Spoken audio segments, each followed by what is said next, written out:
Olá, tudo bem? Você está no canal do estudo da palavra, do Evangelho, então já deixe aqui o seu like ou se inscreva no canal se você ainda não é inscrito, ou então, por favor, compartilhe essa mensagem com mais alguém. Um amigo meu entrou em contato comigo esses dias, um amigo muito querido entrou em contato comigo esses dias e perguntou para mim sobre o pecado contra o Espírito Santo, a blasfêmia contra o Espírito Santo e a questão do perdão. Então eu quero convidar você, se você está com a sua Bíblia aí, como eu estou com a minha aqui, se você estiver com a tua Bíblia, vamos abrir já no texto do Evangelho, porque nós estamos fazendo uma série de estudos sobre os Evangelhos de Jesus, os 4 Evangelhos que contam a história de Jesus Cristo. E eu quero então convidar você para ler comigo Mateus capítulo 12, no verso 30. Vou repetir.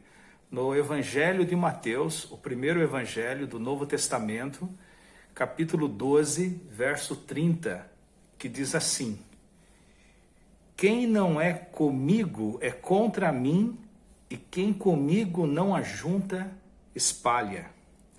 Portanto vos digo, todo pecado e blasfêmia se perdoará aos homens, mas a blasfêmia contra o Espírito não será perdoada.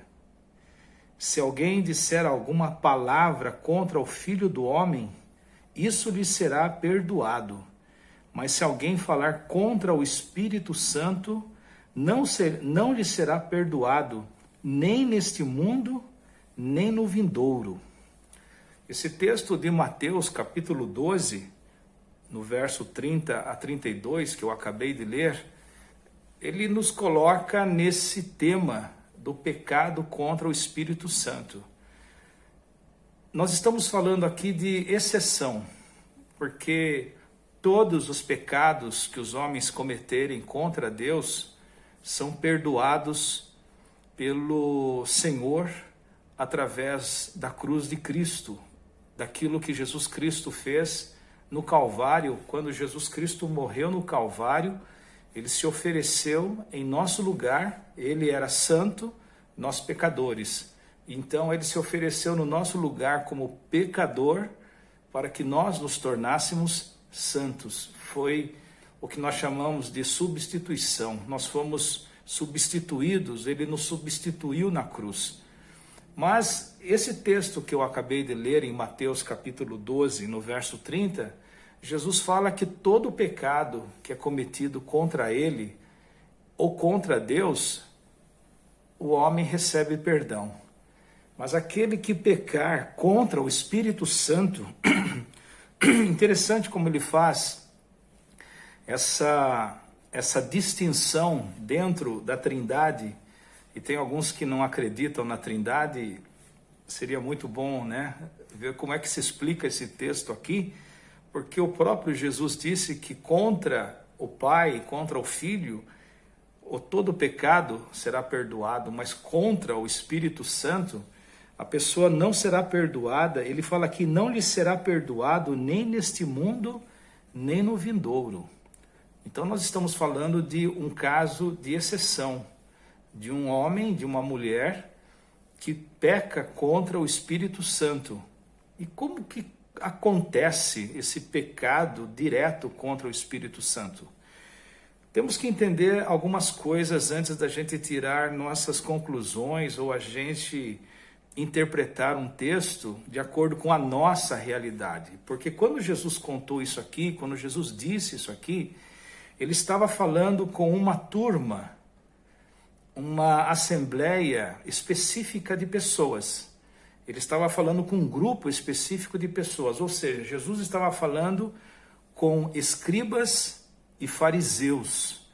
Ora, os escribas, eles eram os doutores da lei, eles conheciam o Antigo Testamento de forma minuciosa, totalmente minuciosa. Eles conheciam todas as palavras do Antigo Testamento, eles se debruçavam sobre os rolos dos profetas, das crônicas de Israel, dos salmos, e estudavam por horas e muitas horas, todos os dias, durante toda a sua vida. Então eram pessoas que tinham um conhecimento profundo do Antigo Testamento, das profecias do Antigo Testamento, principalmente daquilo que dizia respeito à chegada do Messias, a chegada de Cristo, a chegada do ungido, né? Não podemos falar Jesus porque eles não sabiam qual seria o nome do Messias, qual seria o nome do ungido, qual seria o nome do enviado de Deus. Lá no texto de Zacarias e Malaquias, Zacarias fala sobre o desejado de todas as nações. Então os escribas e os fariseus eram uma seita, era uma divisão do judaísmo muito prestigiada. Eles eram ricos, eles eram prestigiados, estavam muito envolvidos com a política de Roma, mas também estavam assim entrelaçados com os líderes do templo, com os escribas e os fariseus. Então esse grupo de pessoas, eu acho interessante que nos evangelhos, Jesus nunca teve problema com bêbados, homossexuais, prostitutas, ladrões. Ele nunca teve problema com esse tipo de gente. Esse pessoal nunca o perseguiu, nunca blasfemou contra ele. Pelo contrário, ele diz aqui que ele atraía grandes multidões desse tipo de pessoas. Bem diferente de que acontece em muitas igrejas hoje, né? E o grupo religioso, o grupo santo, sagrado, aquele grupo seleto, aquele grupo requintado da sociedade judaica, que era o pessoal do templo, o pessoal da sinagoga, o pessoal que se debruçava sobre a lei.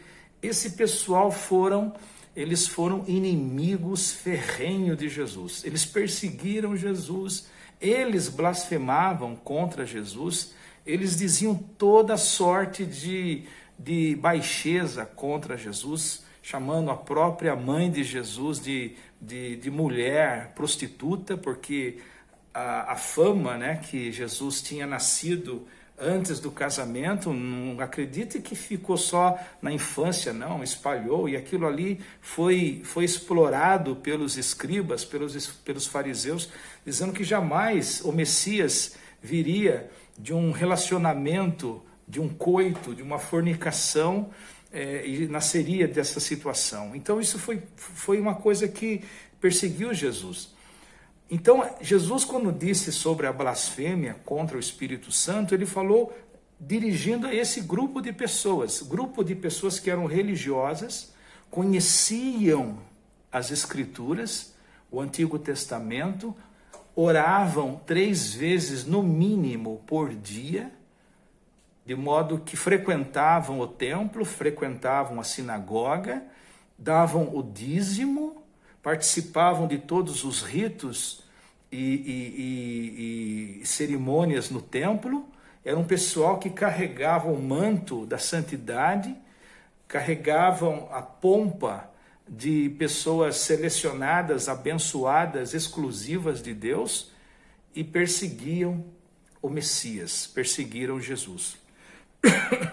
Jesus disse para esse grupo de pessoas: eu estou fazendo uma série de estudos, esse aqui é o nosso segundo, vou fazer uma série de estudos sobre os evangelhos e o Siga-me de Jesus.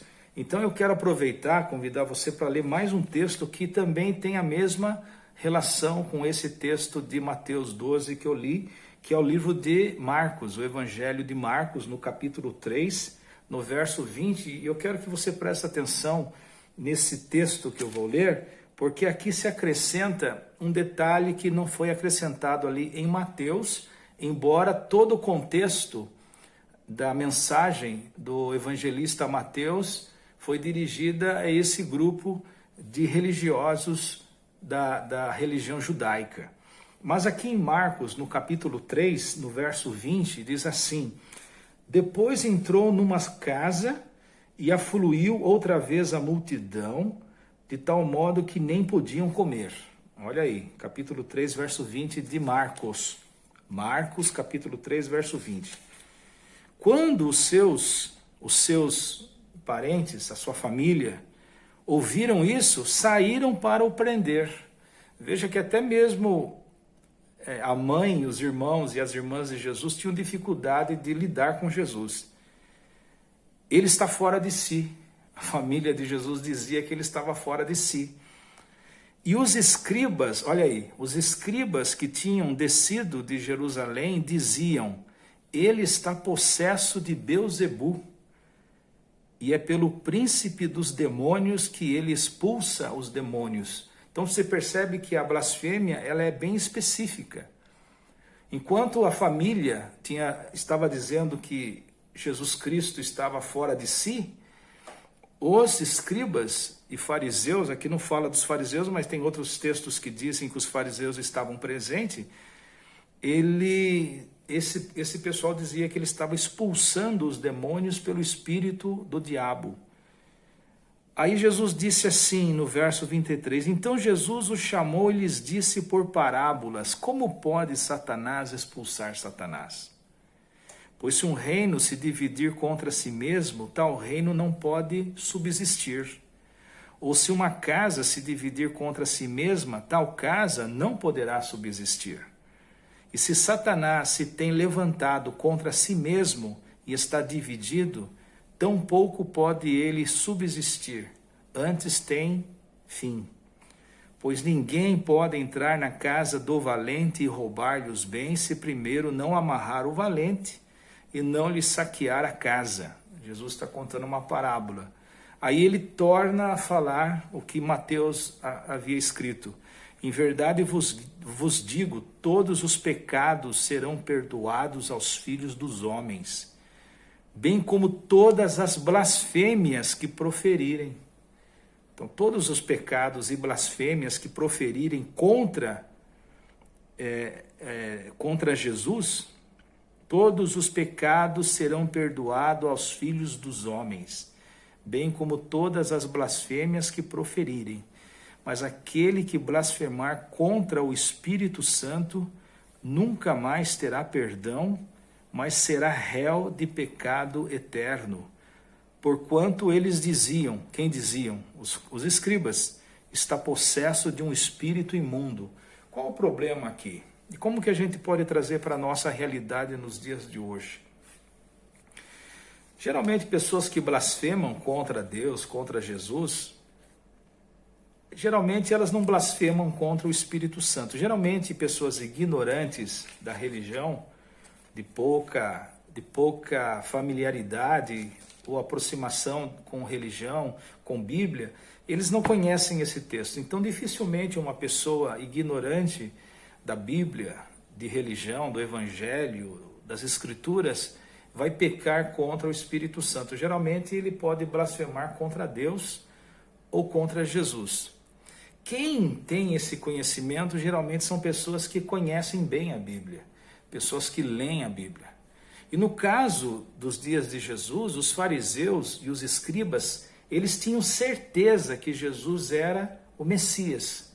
E mesmo com a certeza que eles tinham que Jesus era o Messias, eles, para não perderem o posto, a autoridade, o cargo, a posição que eles tinham diante da sociedade judaica, para eles não perderem, porque se eles reconhecessem que Jesus era o Messias, eles tinham que entregar a autoridade que eles tinham para Jesus. Só que eles perderiam todas as benesses, todos os benefícios e todas as coisas boas que vinham com essa autoridade, a riqueza, dinheiro, pompa, poder, amizade com Roma, com o Império Romano, eles perderiam tudo isso. Então eles não estavam dispostos a perder isso, mas eles sabiam que Jesus era o Messias. Por que eles sabiam que Jesus era Messias? Porque havia 3 sinais que eles tinham estudado, que quando o Messias se manifestasse no planeta, ali em Israel, ele seria o Messias. E esses 3 sinais Jesus os praticou. Não vou entrar nisso aqui agora, mas vou entrar em outra ocasião. Havia 3 sinais que a multidão não sabia, o povo não sabia, mas eles tinham elaborado entre eles 3 sinais específicos. Estudando o Antigo Testamento, estudando as Escrituras, os profetas, eles tinham percebido, notado, descoberto que o Messias faria coisas específicas. Porque nos dias de Jesus havia muitos falsos Messias, muitos falsos Cristos que se manifestavam. Jesus não era o único, havia outros. Todavia, havia essa característica de 3 milagres que o Messias faria e que nenhum outro poderia fazer. Então, ele seria identificado como sendo o autêntico Messias. E Jesus foi o único que atribuiu e que realizou aqueles 3 sinais. Então, eles sabiam que Jesus era o Messias, mas para eles não perderem a posição, como eu disse, o cargo, a função que eles tinham, eles atribuíam, tentando desacreditar o Messias para com a multidão. E isso era maligno, extremamente maligno. Por isso Jesus disse que eles estavam conscientemente, não eram ignorantes. Eles não eram ignorantes, eles não falavam aquilo num acesso de raiva. Eles não blasfemaram contra Jesus num momento de ira ou de alguma coisa que não deu certo na vida deles. Não, era uma relação específica deles reconhecerem Jesus como Messias. E eles não reconheceram, não aceitaram e tentaram desacreditá-lo diante da multidão, atribuindo os sinais que Jesus fazia ao diabo.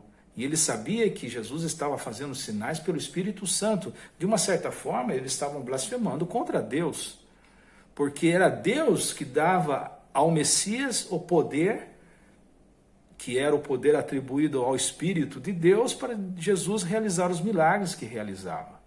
Então é algo específico.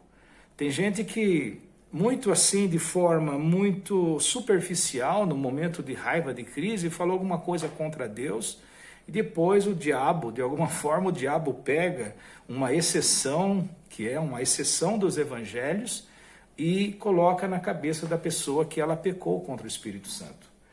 Esse amigo meu ligou para mim perguntando alguma coisa sobre isso. Eu achei uma coisa interessante, porque conversa vai, conversa vem. Eu acabei dizendo a ele, geralmente pessoas que têm medo de terem praticado esse tipo de pecado é porque elas não praticaram.